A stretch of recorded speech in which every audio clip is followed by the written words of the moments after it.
Voy a compartir hoy con ustedes una porción de la palabra de Dios, como lo hice el domingo pasado, que quedamos un poquito a medias por falta de tiempo, pero creo que es muy importante volver a leer esto, que habla acerca de la esperanza que nosotros tenemos como cristianos, como creyentes en Jesús. Y está en Efesios capítulo 1, verso 18.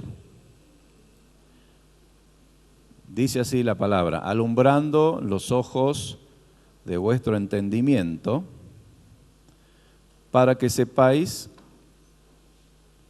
cuál es la esperanza a la que Él los ha llamado, y cuáles las riquezas de la gloria de su herencia en los santos, y cuál la supereminente grandeza de su poder para con todos nosotros los que creemos. Ahora, esto es, lo que dice acá es para los que creen, los que creen en Jesucristo. Y ojalá que cada día hayan más personas que crean en Jesucristo como Señor, como Salvador, Hijo de Dios, porque el Evangelio se trata de eso, de creer en Jesús, de aceptarlo a Jesús como nuestro Señor, como nuestro Salvador, y recibir a través de Él el perdón de nuestros pecados, nuestras faltas. Porque todos tenemos pecados. Ninguno de nosotros puede decir que yo no tengo pecado, yo soy perfecto. Nadie puede decir eso. Todos hemos pecado, dice la Escritura, y estamos alejados, destituidos de la gloria de Dios. Por cuanto todos pecaron, estamos destituidos de la gloria de Dios. Pero no quedó ahí. Dios creó al hombre, el hombre se alejó, desobedeció, y eso es pecado, la desobediencia a Dios. No quedó ahí. Dios dijo, bueno, el hombre, no me salió bien este proyecto con el hombre, así que, bueno, ¿qué va a hacer? ¿Lo vamos a descartar? ¿Lo vamos a dejar ahí? No, Él dice que nos amó tanto. Ustedes saben lo que es el amor, ¿no? El amor es algo incomprensible. Cuando uno ama a alguien, es algo incomprensible, es a veces muy difícil de explicar. Y a veces uno puede decir, ¿por qué yo amo a tal persona? Y si usted se pregunta por qué amo a alguien, quizás usted puede responder, no sé qué responderá, pero puede decir, bueno, porque me gusta su aspecto, pero no es todo el aspecto físico, también su personalidad, porque me gusta, no sé, porque es bueno conmigo, buena conmigo, porque me ha ayudado, porque me acompaña. Pero el amor de Dios es inexplicable, porque nosotros estábamos como desechados, fuera de los planes, no de los planes, sino de los propósitos de Dios, por nuestra desobediencia. Pero Dios nos amó tanto que se entregó a sí mismo por nosotros. Ahora, entender ese amor es muy difícil si no tenemos una luz especial, que eso lo da el Espíritu Santo. Poder comprender el amor de Dios. Y eso es parte de la esperanza a lo que Él nos ha llamado. Poder comprender la grandeza, la riqueza, el amor de Dios. Porque no todos lo podemos comprender. Hay personas que no pueden entender, no pueden comprender que haya un Dios que nos ame tanto. Un Dios que, siendo Dios, se haya hecho hombre y se haya entregado su vida por nosotros. Es como algo incomprensible. Siendo nosotros malos, ¿no? Y con todos nuestros defectos y todas, bueno, tenemos cosas buenas también y virtudes y talentos, pero la verdad que el ser humano, la maldad del ser humano es mucho más grande que inclusive que el resto de la creación. A veces es incomprensible la maldad. ¿Por qué tanta maldad? A veces uno se pregunta, ¿por qué tanto odio, tanto rencor? Cuando Dios nos hizo para que seamos personas que podamos amar, que podamos perdonar, que podamos ser diferentes. Entonces, dice acá, alumbrando los ojos de vuestro entendimiento. Quiere decir que para poder entender necesitamos cierta luz, cierta iluminación. Para poder ver, todos necesitamos las luces, si no hay luz no vemos. Lo mismo pasa cuando uno mira en un microscopio, necesita cierta luz para poder ver, aumentar o disminuir la luz, de acuerdo a lo que uno quiera ver. Entonces, pedirle a Dios en esta mañana que Él nos alumbre los ojos de nuestro entendimiento es algo importante. Porque si todos nosotros pudiésemos comprender cuánto Dios nos ama, cuánto Él hizo por nosotros, qué precio más grande que Él pagó por nosotros, entonces comprenderíamos que no somos dignos de eso, no somos merecedores de eso. Ese es el amor de Dios, que siendo nosotros personas malas o rotas o con muchos defectos, Dios nos ama igual y es incondicional ese amor. Y de eso se trata la esperanza, de poder comprender a qué nos ha llamado el Señor. De poder comprender las riquezas que Él tiene en su gloria y esa herencia para todos nosotros los santos. Santo significa apartado del mal, apartado de lo malo, de lo pecaminoso. Apartarse de eso. Dios nos escogió para que seamos santos. Que todos lleguemos a la santidad es bastante difícil, porque siempre hay algo, ¿no?, que se presenta en nuestro camino. Si yo les pregunto, como les pregunté a los hermanos que vinieron a la primera reunión, trate de recordar 3 cosas, solamente 3, que usted hizo esta semana pasada, porque hoy ya es domingo, primer día de esta semana. Ahora nomás, la semana pasada. 3 cosas que usted hizo que recuerda que no estuvieron bien, que no le agradaron a Dios,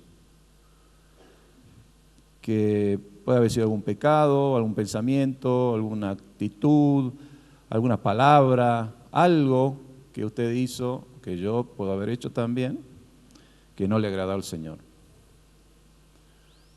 Y quizás hay muchas cosas más que hicimos que no le agradamos al Señor, de acuerdo a lo que dice su palabra, ¿no?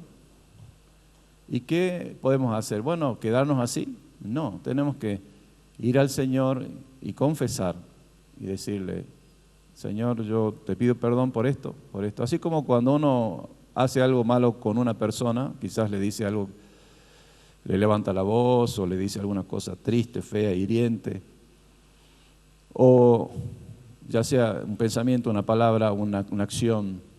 Así también nosotros no podemos dejar eso y decir, bueno, Dios es bueno, Dios me va a perdonar igual. No, nosotros tenemos que ir a Dios en comunión con Él, decirle que nos perdone, que reconocemos que eso estuvo mal y que nos perdone.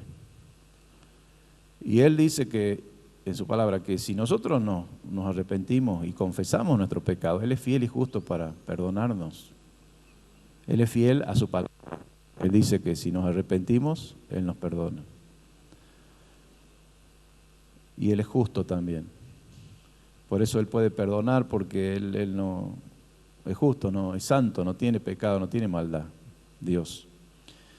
Y entonces es muy importante que sepamos cuál es la esperanza a la que Él nos ha llamado. Y una de las primeras cosas es esa, que seamos santos. Y a veces uno piensa en santos como ellos que han vivido hace muchos años, que han sido ejemplo, que están quizás, ¿cómo se dice? No personificados, sino identificados en una estatua, en una imagen, ¿no? Bueno, esos son los santos. La Biblia habla de santos y de fieles cuando se refiere a los miembros de la Iglesia de Jesucristo. Es decir, todos nosotros somos llamados a ser santos. Todos nosotros somos llamados a obedecer a Dios en las cosas que hacemos. Ninguno de nosotros es perfecto. Ninguno de nosotros puede decir, yo no tengo pecado, yo soy totalmente. Siempre hay algo, por eso es bueno hacer como un análisis. Bueno, la semana esta que pasó, ¿qué cosas yo puedo haber hecho que a Dios no le gustaron? que no le agradé a Dios, o quizás hice contra alguna persona, o dije, o hice, o pensé, y Dios, como conoce todas las cosas, Dios lo sabe. Y cuando uno hace daño a alguien, también está pecando. Quizás no directamente contra Dios, pero está haciendo daño a otra persona. Y eso es pecado, entonces también está desagradando a Dios. Por eso debemos cuidar nuestra vida espiritual, nuestra mente, nuestros ojos, nuestros pensamientos, nuestras acciones, porque la esperanza que tenemos en Dios es que nosotros podemos alcanzar la santidad obedeciendo a la palabra de Dios. No por nosotros mismos, porque nosotros a veces no sabemos, cuando estábamos afuera, lejos de Dios, no conocíamos a Dios, no sabíamos lo que era bueno, lo que era malo, por ahí nos parecía que esto no era malo, lo hacíamos. No sabíamos, éramos como estos niños que no saben cuando hacen algo malo. Entonces el padre va y le dice, no, eso no se hace. Eso no se hace, no tenés que hacer así. Y a veces lo reta, lo corrige, ¿no? A veces también lo disciplina. Dios es así con nosotros también. Él muchas cosas nos tolera, tiene paciencia, tiene mucho amor, pero también Él quiere que nosotros pensemos un poquito cómo podemos ser mejores. Esa esperanza es en base a lo que va a venir, al futuro. Uno piensa, si usted piensa ahora, ¿qué es la esperanza? ¿Qué será la esperanza? Yo no tendría que definir esa palabra, esperar. Sabemos que esperar tiene que ver con la esperanza, ¿no? La esperanza es una virtud, es decir, que es una cualidad buena. No es un defecto, es una virtud, es algo bueno.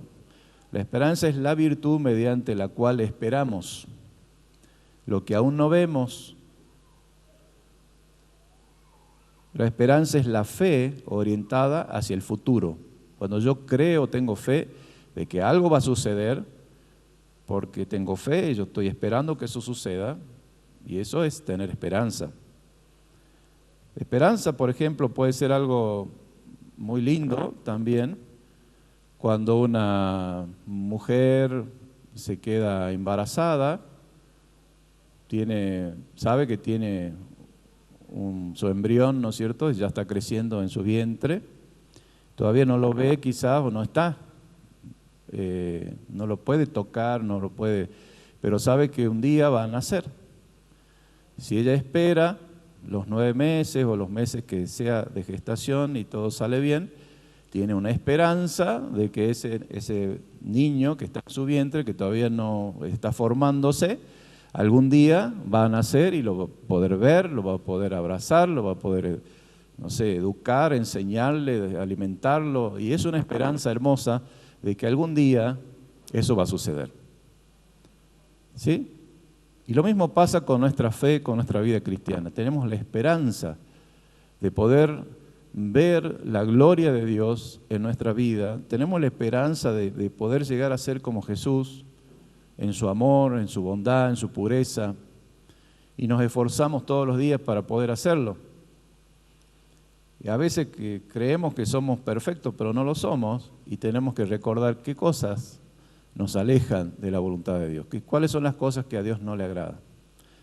Y arrepentirnos, decirle, Señor, yo te pido que me perdones. Él nos llamó a ser santos, es decir, apartados del mal. Primer punto, eso está en Efesios 1:4. Según dice la Escritura, nos escogió Él antes de la fundación del mundo, porque Dios ya tenía pensado la solución, ¿no?, para nosotros.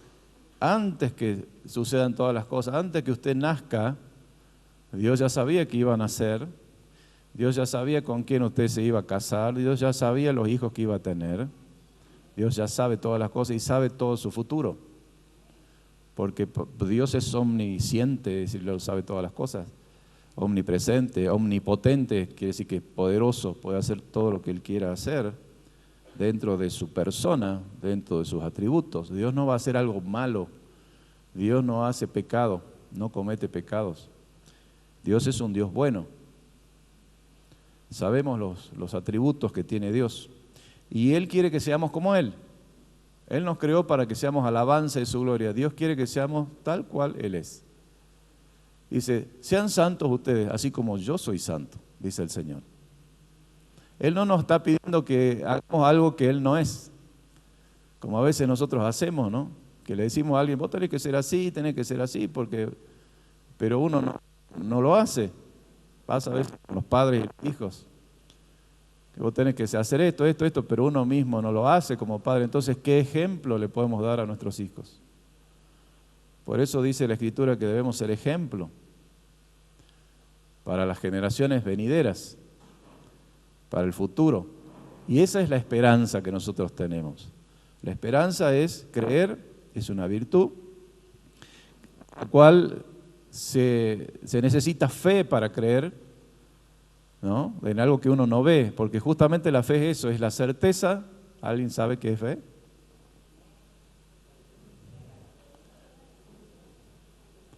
A ver, más fuerte. La fe es pues la certeza de lo que se espera. Es decir, yo estoy seguro de algo que estoy esperando. Y la convicción, yo estoy convencido de algo que todavía no lo veo, pero yo estoy convencido que así se va a dar, así va a ser. Por eso es tan importante la fe, porque la fe nos proyecta hacia un futuro tal como Dios quiere para nosotros y también como quizás Dios ha pensado para nosotros. Así que ese futuro, la esperanza es la fe orientada hacia el futuro. En segundo lugar, la esperanza a la que Dios nos ha llamado es a vivir para la alabanza de su gloria. Nosotros no podemos llevarnos nosotros la gloria que le corresponde a Dios. La gloria es para el Señor. Hola, ahí está. La gloria es para Dios. De Dios es la alabanza y la gloria. A veces tenemos la tentación de llevarnos nosotros la gloria de algo que nosotros no lo hicimos, lo hizo Dios. A veces uno ora por alguien para que se sana esa persona. Dios lo hizo, no lo hice yo, o no lo hizo el que oró. Sin embargo, nos da cierta tentación de decir, yo oré y se sanó. Pero si la gloria no es nuestra, es para Dios. Nosotros somos simples mortales que dependemos de Dios. Con nuestros defectos, con nuestras virtudes, somos sujetos a pasiones, ¿no? Somos de carne y hueso. Pero Dios nos llamó para que seamos santos. Dios nos llamó para que demos alabanza a Él de las cosas gloriosas que Él puede hacer con nosotros. Y así dice la Escritura, Efesios 1:6 dice, para alabanza de la gloria de su gracia, con la cual nos hizo aceptos ante el amado. Jesucristo, a través de todo lo que Él hizo por nosotros, permite que nosotros seamos aceptos o aceptados ante Dios el Padre. Porque así como nosotros venimos con nuestros defectos, nuestros pecados, nuestras falencias, no podemos tener comunión con un Dios santo, siendo tan santo Dios. Entonces Jesucristo es como el que viene a hacernos aceptos a través del perdón. Cuando Él muere por nosotros, Él paga un precio por nuestra falta, por nuestro pecado. Y entonces los que aceptamos esa salvación, podemos ser aceptados por Dios como hijos de Dios. Ese es el Evangelio, en eso consiste el Evangelio. Y en tercer lugar, Dios nos llamó a mostrar en los siglos venideros las abundantes riquezas de su gracia. Esto quiere decir que cuando nosotros pensamos en ser santos, en hacer el bien, en ser personas como Dios quiere, conforme a lo que Dios nos pide que seamos, no solamente lo estamos haciendo por nosotros, sino que eso impacta de una manera muy trascendente, importante en nuestra próxima generación. Y en nuestros hijos, nuestros nietos, nuestros bisnietos, y también en el mundo que nos rodea, y en el mundo que va a rodear a nuestros hijos, a nuestros nietos. Todo lo que nosotros hacemos hoy tiene un impacto de aquí a 10 años, a 20 años, a 30 años, a 100, a 200, a 1000. Y por eso Dios les encomienda, Jesús les encomienda, y el apóstol acá que escribe les encomienda a los cristianos de esa época que ellos trabajen de tal manera que sean un impacto para las generaciones venideras. Y eso es lo que dice acá. Dice el capítulo 2, verso 7, para mostrar en los siglos venideros las abundantes riquezas de su gracia en su bondad para con todos nosotros, o para con nosotros en Cristo Jesús. Todo lo que usted siembra hoy, cosechará mañana. Y no solamente lo cosechará usted, sino sus hijos, sus nietos, la siguiente generación. Y hay promesas de parte de Dios que los que honran a Dios, la bendición de Dios, como decía Javier, no la suerte, ¿no?, sino la bendición de Dios estará en su primera, segunda, tercera y hasta la cuarta generación. ¿Usted cree eso? Yo lo creo. Lo creo y lo pienso y lo creo y lo digo y lo proclamo. Que la bendición que Dios tiene para mí se va a extender hasta la siguiente generación, la primera, la segunda, la tercera y la cuarta generación. No sé cómo lo va a hacer Dios, pero Dios lo va a hacer. Porque Él es Dios, Él es poderoso para hacer. Amén. Así va a ser. Nuestros hijos serán bendecidos, nuestra generación será bendita. ¿Por qué? Porque los papás buscaron a Dios, porque se acordaron de los mandamientos de Dios. Y Dios dice eso en su palabra, que debemos meditar en su ley, en sus mandamientos de día, de noche, al acostarnos, al levantarnos, al ir de camino, en el camino. No te apartes de ella, ni a la derecha ni a la izquierda, sino que sigue mis mandamientos. Y si haces eso, ¿qué dice? Todo lo que hagas,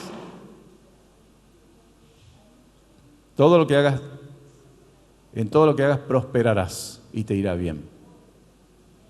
Amén. Una promesa de Dios. Estamos ya en el tiempo. Hoy tenemos la Santa Cena. Vamos a compartir también el pan, el vino. Y el cuarto, y quizás hay muchos puntos, pero voy a hacer hasta el cuarto. Dice, nos llamó a ser un solo pueblo, una sola familia, una sola iglesia.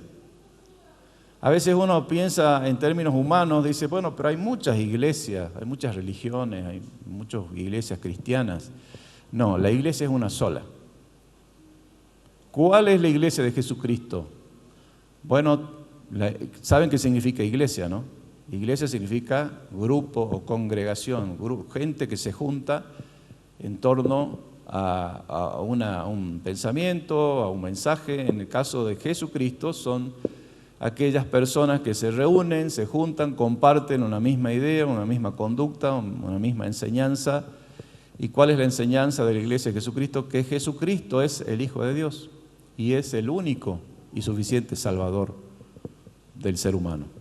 No hay otro Salvador, no hay otro camino, no hay otra salvación. Jesucristo, hombre, que dio su vida por nosotros, es el Salvador.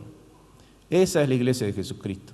Y entonces esa iglesia sigue los pasos de Jesucristo. Así que la iglesia es una sola. Puede llamarse Maranata, puede llamarse Iglesia del Centro, puede llamarse Filadelfia, el nombre que le pongan, pero eso no determina si es iglesia de Jesucristo o no. Lo que determina es la enseñanza que diga que Jesucristo es el Señor. Todo el que confesare con su boca que Jesucristo es el Señor y que Dios Padre lo levantó entre los muertos será salvo. Amén. Así que usted es parte de la iglesia si usted cree que Jesucristo es su Señor, es su Salvador. Y si usted no cree todavía, yo lo invito a que usted lo acepte a Jesús como su Señor, como su Salvador. No va a perder nada, al contrario, va a ganar la eternidad. Mire si no es importante eso. Va a ganar que su alma no se pierda en el infierno, que se salve. Y usted cuando deje de pasar, somos peregrinos por esta vida, ¿no? Estamos de pasada, cuando nuestra vida pase, usted va a estar con el Señor. Esa es la esperanza que tenemos, que un día vamos a estar con el Señor. Y también Nos llamó entonces a ser un solo pueblo, ya dije, una sola familia, una sola iglesia. Nos llamó a ser llenos de toda la plenitud de Cristo. Y esto es algo muy importante, que nosotros entendamos el amor de Dios. ¿Qué quiere decir con esto de la plenitud de Cristo? A ser llenos de la plenitud de Cristo. Es decir, comprender lo incomprensible. Comprender lo que humanamente no se puede comprender. ¿Alguien puede comprender cuán grande es Dios? Nuestra mente no alcanza a comprender. Ni siquiera podemos comprender la creación de Dios, que es mucho menos que el Creador. El universo no lo podemos todavía dimensionar ni comprender en su totalidad. Mucho menos el amor de Dios es como que para nosotros, sí, entendemos que Dios nos ama, pero comprender la grandeza, la magnitud del amor de Dios, eso solamente lo puede revelar el Espíritu Santo de Dios. Y Pablo ora acerca de eso, que podamos comprender, que seamos capaces de conocer toda la plenitud de Dios. Dice Efesios 3, 18 al 19, seáis plenamente capaces, escucharon bien, ¿no? Plenamente capaces, él ora para que los efesios, los hermanos de la iglesia de Efesios, sean plenamente capaces de comprender, y por supuesto nosotros que venimos después de varias centurias, ¿no? Después de estos siervos y hombres de Dios, que nosotros también, usted cuando lee la palabra, usted la hace propia, que yo pueda comprender plenamente, sea capaz de comprender plenamente, usted pueda ser capaz de comprender plenamente con todos los santos del mundo, cuál sea la anchura, la longitud, la profundidad y la altura, las 4 dimensiones del amor de Dios, que una vez hablamos de eso. Y de conocer el amor de Cristo que excede a todo conocimiento, para que seáis llenos de toda plenitud de Dios. Ser lleno de todo el conocimiento y la plenitud de Dios, me imagino, debe ser algo extraordinario. Conocer cuán grande es Dios, conocer cuánto Dios nos ama. Yo creo que voy en camino a eso. Me gustaría conocer más todavía, aprender más, saber más de Dios, tener ese hambre, ese deseo de conocer más a Dios es algo muy importante en el creyente. Conocerle a Él. Decir como el salmista, como el siervo dice, brama por las corrientes de las aguas, así clama por ti, oh Dios, el alma mía. Comprender eso. Dice que la gloria, el amor de Dios, el poder de Dios es inescrutable. ¿Qué significa inescrutable? Incomprensible, imposible de medir, de dimensionar. ¿Cómo puede ser que nosotros, siendo tan pecadores, tan malos, Dios nos haya amado tanto? Que Dios se entregue a sí mismo, entregue su vida a su Hijo por nosotros. ¿Quién puede comprender eso? Ninguno de nosotros haría eso, ¿no? Entregar sus hijos, que sean sacrificados por un pecador, por un delincuente, por una persona mala. Eso es incomprensible, pero Dios nos amó tanto que Él se entregó a sí mismo por nosotros. Y comprender eso es algo hermoso. Cuando uno comprende el amor de Dios, es algo maravilloso que nos llena el alma, ¿no? Es como esa agua fresca cuando uno está sediento, viene cansado de trabajar o de hacer gimnasia, y uno toma una agua así que eso nos llena y nos sacia la sed que tenemos en nuestra alma. Y es muy importante que podamos comprender eso. Le voy a pedir a Sofía que ponga, si tiene una canción que habla acerca de eso, de comprender lo incomprensible del amor de Dios. Y después vamos a compartir el pan y el vino.